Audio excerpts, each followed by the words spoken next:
The second Formula V race of the day is about to get underway here at Kirkistown. These VW-engined single-seaters produced a fantastic first race earlier on today, and now with some new names at the front of the grid, we're set to see even more action and excitement, I'm sure. The race one winner was Philip Sheen, but he starts all the way down in 6th on the grid for this one, so he'll be hoping to try and carve through the order, if at all possible. Well, this should be a fascinating race then. Anthony Cross and Dan Polly sharing the front row of the grid for this one. The two of them separated by just 18 thousandths of a second in qualifying. Gavin Buckley and Tim Murray share row 2, with Trevor Delaney and Philip Sheen race 1 winner on row 3. Robert Fleming and Jack Byrne are next, ahead of Jordan Kelly and David O'Loughlin. JB Farrell and Justin Gray are next, while Sean McCallion and Nick Mulhall will hopefully not tangle with each other in this second race of the weekend. Revs starting to rise then. The number 1 car of Anthony Cross launches from pole position. It's an even start for both the front row men, but Gavin Buckley was away well as well from row number 2. Towards the back there, I noticed that David O'Loughlin had another slightly tardy getaway. They all race into Debtor's Dip for the first time then. And the wheel-to-wheel action begins, and it's actually 3 abreast there for the race lead, almost as they head into Colonial, but it will be Cross that hangs on. Polly still second, I think, and then Gavin Buckley and Tim Murray was that, debating 3rd position. And it looks as though it will still be Buckley just about ahead, Murray in 4th place, and then lots of entertaining stuff going on further back. Robert Fleming there, the yellow machine going up the inside. Philip Sheen runs out over the curbs, and he was briefly into 5th position ahead of Trevor Delaney, but I think that's Delaney going back through in the 66. Yes, it is. So it is, I think, despite all of that shuffling in the first few corners, going to be grid order as they head onto the back straight for the first time. Racing down towards the hairpin then, and immediately the slipstreaming starts to happen. Oh, contact there, and that's Delaney, I think, losing his front wing as they charged down the back straight. So, no, it wasn't Delaney, it was Buckley, I think. I mean, Buckley, our onboard camera driver then, that lost his front wing. He's got Tim Murray behind us, and so Gavin Buckley getting a bit too close to the back of Dan Polly's machine as they went down the back straight, and that will certainly not be helping his aerodynamics in a straight line.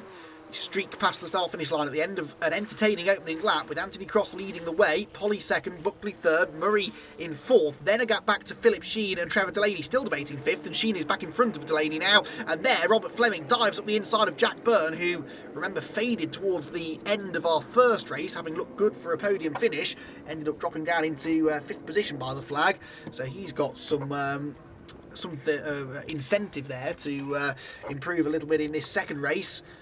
Byrne then losing out to Fleming, but the two of them staying pretty close together as they go into the Crossley chicane once again. Onto the back straight. Cross, though, starting to make a bit of a break here at the front of the field as they race down towards the hairpin. That slipstream is so effective, and so Dan Polly doing everything he can to try and stay in the wheel track of the race leader, even if it is a few car lengths back. Then we're on board with Delaney, who's 3rd. Murray's still 4th, and in the background, that was Fleming, I think, going up the inside of Trevor Delaney, and Delaney gets him straight back because Fleming couldn't stop the car, and actually he might lose another spot now to Jack Byrne, who's back alongside him again. The green machine heading into turn number 1. Does it appear first? Yes, it does. So Jack Byrne back ahead of Fleming, who's had a rather an up and down day. Starting towards the front in race number 1, a bad first lap put him way down the order. Then he got caught out on the oil, and in fairness, he wasn't the only one, but the oil has now been cleared, of course, before this second race, and so the track conditions are far better, and we're already starting to see lap times that are a second or so quicker than we saw in race number 1. Damage there to the front of Byrne's car, maybe that nose cone looks like it's just flapping a little bit in the wind, but you can see the top 5 cars really getting away here slightly. Then Cross, Polly, Buckley, Murray and Sheen, with Delaney now in 6th, 7th Fleming, 8th Byrne, and Jordan Kelly, I think that is the red machine, in 9th position. First side-by-side battle is Fleming versus Byrne, and Byrne is fending him off for now, weaving from one side of the road to the other, then some 3-wide action behind as they come into the hairpin. Very close quarters racing once more from the Irish Formula Vs. These 1.3 litre VW engined cars that are very popular over in Northern Ireland, as they are over in England as well. And you can see why, because it's a relatively affordable way of going racing, and it really is proper racing, very close indeed. It's a bit like a cheaper version of Formula Ford, really. Cars not quite as quick as Formula Fords, but they have many of the same sort of characteristics. So Jack Byrne and Robert Fleming then continuing to circulate nose to tail. That is indeed Jordan Kelly behind them, I think, number 99 car, so This is a fairly tight battle, but they are losing time now to the leading pack. You can see them getting further away on Jack Byrne. Goes off at the chicane. Now, Jack Byrne, that looked almost as if it was something that broke on the car. I don't think he took too much curb. Entirely sure, but Jack Byrne bounces his way back on the road. Now, he doesn't seem to be slowing down, so if there is an issue, he feels he can manage it, but that always looked like the car just wouldn't turn through the left-hander. So he, once again, unfortunately, enduring a slightly trying race. The leading quartet go through. They're dropping Philip Sheen now slightly in 5th. So Sheen, the race 1 winner, who was living with the pace of these very quick drivers at the front of the field in the early stages, but he is now starting to just fall away slightly. It's the 2 red cars really at the front of the field, Anthony Cross and Dan Polly, that appear to be pulling away. On board now with Gavin Buckley in 3rd. Looking back once again at Tim Murray, who is really harrying us there in 4th position. Buckley looking to try and get a better exit there in his Sheen FV chassis Formula V. And couldn't attack into the chicane on the exit though. There's a big wobble there for Gavin Buckley, and this is Murray's chance. Carries visibly more speed off the corner. Buckley runs him off the road almost in trying to defend the position, but Tim Murray will go through. So he's into 3rd position now, Tim Murray. And we'll now try and set off after the leading 2. Tim Murray, of course, was on pole position for our first race, but had that spin on the oil whilst debating the race lead with Jack Byrne and Philip Sheen. So he's into 3rd position now then, ahead of the wounded Buckley with that missing front wing, but it doesn't actually seem to be slowing him down massively. This, though, is the fight for the race lead, and the first real challenge for the race lead is made by Dan Polly up the inside. No, Anthony Cross, that is, sorry, trying to get past Polly. So Polly had already got past him somewhere. Didn't spot where that happened, so Polly now the race leader then, and Anthony Cross trying everything he can to get through, but it is going to be tricky, you would imagine, to get through here. The number 17 car is quick. Dan Polly makes few mistakes, and so Anthony Cross is going to have to get inventive here, I think, to get this race lead back. So the 2 red cars circulating close together, which is a commentator's worst nightmare, and I didn't spot initially that they were in a different order than they had been a lap ago, but they may well change again now, because Anthony Cross is once again alongside Dan Polly to the outside into the hairpin. Inside line you would think would prevail, but they're going to run wheel to wheel right the way through the corner, but no, it will be the 17 of Polly that hangs on then. Cross tries the switchback. Meanwhile, behind them, they're side by side for 3rd, and Gavin Buckley is back ahead of Tim Murray. He got a run down the back straight and has now completed the manoeuvre coming out of the hairpin. But as soon as Murray slipped back into that slipstream, you could see his car pick up speed. He's back up the inside again now through Debtor's Dip. The leaders are debating the lead again now, and through on the inside goes Anthony Cross. He's back ahead into Colonial. That was a really nice move. Tim Murray is also back ahead of Gavin Buckley, so you don't know where to look in this race. Leaders then into Fisherman's, and a defensive line being taken by Anthony Cross, who's once again reacquainted with 1st position. Polly, though, has got past him once, so he knows that he can do it again, in theory, if he needs to. And right now he does, because he's stuck behind, staring at the gearbox of the number 1 car again. Tim Murray and Gavin Buckley still fighting over 3rd place. Bouncing over the grass was Philip Sheen there in 5th position, trying to go after them. But Murray wasn't particularly rapid off the chicane either, so he is under pressure again now from Buckley, going down into the hairpin. Leader defends the inside line there. Cross trying to keep Polly behind. What's going on for 3rd? Is it still going to be Murray? It is, but only just. Buckley again tries the tighter line out of the hairpin. It's a corner that really opens up on you though, so actually the switchback is not an easy move to make at the hairpin, because you can, regardless which line you're on, you can open up the steering quite early through the hairpin and get a good run onto the straight. Not a good run through the first corner there for Anthony Cross, so Dan Polly's gone back ahead of him. And then side by side for 3rd position here with Murray and Buckley. So these 2 pairs of cars swapping positions almost by the corner, it would seem. That's what Formula V racing is all about, though. And actually behind there is now another pair, because that looks as though Trevor Delaney's back ahead of Philip Sheen now. Just see, yes, there, the black car ahead of the white, and Sheen's on the grass again, and he's now in danger of getting told off for exceeding track limits. Leaders side by side once more. On the left is Polly, on the right is Anthony Cross. So Cross has lost the lead again, but he's gone back through around the outside into the braking zone. So the number 1 car of Anthony Cross back ahead now, Dan Polly. But they're going to continue to trade positions, I think, here for the bulk of the race. Then you've got this, what's becoming almost a 4-car train for 3rd now. because Tim Murray's back ahead of Gavin Buckley, with whom we ride on board now across the start-finish line. We're looking back now at Trevor Delaney, who's back into 5th, which is where he started the race, and then Philip Sheen behind him. Another corner and nearly another lead change. Anthony Cross having to really get his elbows out to defend from Dan Polly. But on that occasion, Dan couldn't go around the outside, so it's still Cross that hangs on. But every time we get to that back straight, they seem to change positions. And then actually down the pit straight, they seem able to get a run on each other as well. So this, I think, is going to run right down to the last lap, which means we're in for a bit of a grandstand finish, I think. Then the fight for third, and the man with the pace at the moment is the man third in shot there, Trevor Delaney, the black and bronze number 66 car. We're looking back at him now from Gavin Buckley's car, and Delaney gets a nice exit over the curbs through the chicane, gets that slipstream, pulls to the right, his left, the outside line down the back straight. The leaders are side by side again though, and Dan Polly, no, he can't get up the inside of Anthony Cross that time.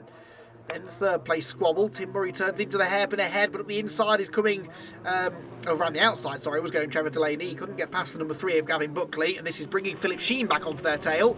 So this is now turning into a 4-way scrap once again. Back down the pit straight then, which way does Delaney go? To the outside, because to the inside has gone Buckley, potentially to try and defend from Delaney, but also to attack Tim Murray, which he's done, and he's alongside Murray. Is he through? He's on the outside line into Colonial. Murray will brake as late as he dares, and holds on to the position. Brilliant racing here though between these 4 drivers now. Philip Sheen hammering the curbs behind, looking to try and find a way in here. Sense that something has to give here, because Tim Murray and Gavin Buckley have been fighting over this third place pretty much since the start of the race, and they've now been tripping each other up for a few laps. It's just bunching everybody together. Eventually someone will make a mistake and the order will probably change fairly comprehensively. Is this the opportunity then? Down the back straight they go. Delaney closing on Buckley, but Sheen is catching him, and they're all getting a tow from Tim Murray in front. Up the inside line this time goes the 66 of Delaney as he made that one work. To the outside has gone Buckley. I think Buckley will lose out here, surely. The noseless number 3 car, yeah, gets elbowed right out, and through also goes Philip Sheen. So 2 places lost there for Buckley. So a promising race now starts to unravel, but as we've seen, overtaking is a little easier in Formula V racing than in many other categories, so he should be able to fight back. At the front of the field, the leader at this particular corner is Dan Polly, back ahead of Anthony Cross. So Cross will have him in the crosshairs now once again, trying to get a nice slipstream down that back straight, and maybe, well, who am I kidding? He will definitely attack into the hairpin, and more than likely will be successful. It seems that whichever order they're in, staying in front is almost impossible. And there, look, that's Delaney ahead of Murray now. So Delaney, not only has he got past Gavin Buckley, but he's actually into 3rd position now. So Trevor Delaney on a real mission now. Started 5th, dropped to 6th early on, and he's now into a podium place once again. Here comes the aforementioned umpteenth lead change between Anthony Cross and Dan Polly. And actually, no, Cross can't go around the outside at the hairpin, so Polly fends him off. Getting into the latter third of this race now, though. So it's now starting to become a tactical battle. Do you want to be leading going on to the last lap? I would say the answer is probably no, because of the effect the slipstream is having. You can see it in action again there. Oh, Anthony Cross goes... That was an odd move. He got past Dan Polly on the exit of Debtor's Dip, but we've seen that a couple of times actually, and in both directions. Polly getting past Cross and vice versa. We've seen overtakes on the exit of Debtor's Dip between these two. It's Cross back in front now. Oh, and that's Philip Sheen. What a shame. Philip Sheen is off the road, pulled off the road, I think, there between Colonial and Fisherman. So he's out of the race, presumably with a mechanical issue. So our race 1 winner out of our second race, just as he was starting to make some forward progress as well. That is a real shame. But he'll be back at the next round, I'm sure, looking to try and repeat this sort of performance. So the leaders now have quite a big gap over everybody else. It is Delaney still 3rd by the looks of it, from Murray and Buckley 4th and 5th. Anthony Cross to the outside, Polly to the inside, but Polly actually not late enough on the brakes there, so Cross... That was interesting, because Cross was on the outside line there, but he was actually able to brake later because of that, and hold on to the position into the corner. Someone's been on the dirt by the looks of it, coming out of the hairpins. There's a bit of mud and grass that's been strewn across the track, but it's well off the racing line, so that won't be too much of an issue for our drivers. And the 3 of them fighting for 3rd place come back across the start-finish line again, with Delaney now finding out just how hard it is to stay in front with the effect of the tow around here. Tim Murray, Gavin Buckley right on his tail. Through Colonial 1, Colonial 2, then into Fisherman. Philip Sheen still trying to figure out what's happened to his number 28 machine. But he'll be watching the racing with interest as well. This is the battle that he should have been part of, and indeed he was part of, until his car decided enough was enough and it pulled off the road. Now, good run there from Tim Murray. Closes back in on Delaney as they come onto the back straight, but this opens the door possibly for Gavin Buckley to retaliate. He's got a nice double slipstream here. Whichever way he goes, he'll have a tow. He goes to the outside on the way in, hoping to take advantage of these two maybe tripping over each other, which they may well do if they're not too careful. Oh, Delaney having none of that, eases Murray out wide. But yeah, look at the run that Buckley gets on the exit of the corner. Much quicker off the turn than the two cars in front, and he goes back ahead of Tim Murray again. So Gavin Buckley back into 4th position, Murray down to 5th. One place lower than where he started. It's Delaney that's made all of the moves in the middle portion of the race, but he's just really having to mirror drive now to keep them behind. Oh, and Buckley locking up there big time into Colonial. Murray's off as well. Tim Murray's off the road. So they were all braking as late as they dared, and I think a couple of them found the limit there. So Tim Murray's gone straight on all of his own volition, I think. And Gavin Buckley very nearly locked up and ran into the back of both of them. That all now frees up Trevor Delaney, who finally has a bit of breathing room. He's broken the toe, I think, and that could prove to be crucial. It's going to be tough to catch him now, I think. It is still Buckley in 4th. Murray, I think, rejoined in 5th position. Yeah, there he is in the background. Oh, but Buckley's pulling over. Gavin Buckley pulling off the road. So, well, it's all going on now again, all of a sudden in this race. It's been a cracking race up to this point, but now a couple of them starting to hit issues, and Gavin Buckley appears to be out of the race as we go on to the final lap of the race. The leaders as close as ever they were. I think it's Cross still ahead of Polly at the moment. Yes, it is, but Dan Polly, you can be sure, will try and find a way through. Now, has he positioned himself right here for the final lap? Did he want to be leading? Is he happier being in 2nd place to get the run down the back straight? All of these are questions that will get answered in the next 30 seconds or so. He's forcing a defensive line here for Cross. Into Fisherman's, goes right round the outside line. Looks like he's keen to get through before they get to that back straight, which is interesting. He doesn't necessarily feel, therefore, that the slipstream will be enough to allow him through. Again, he forces Cross to move to the middle of the road into the chicane. That should mean that Polly is quicker off the corner, which he is marginally. He'll have to rely on this slipstream to close in, though.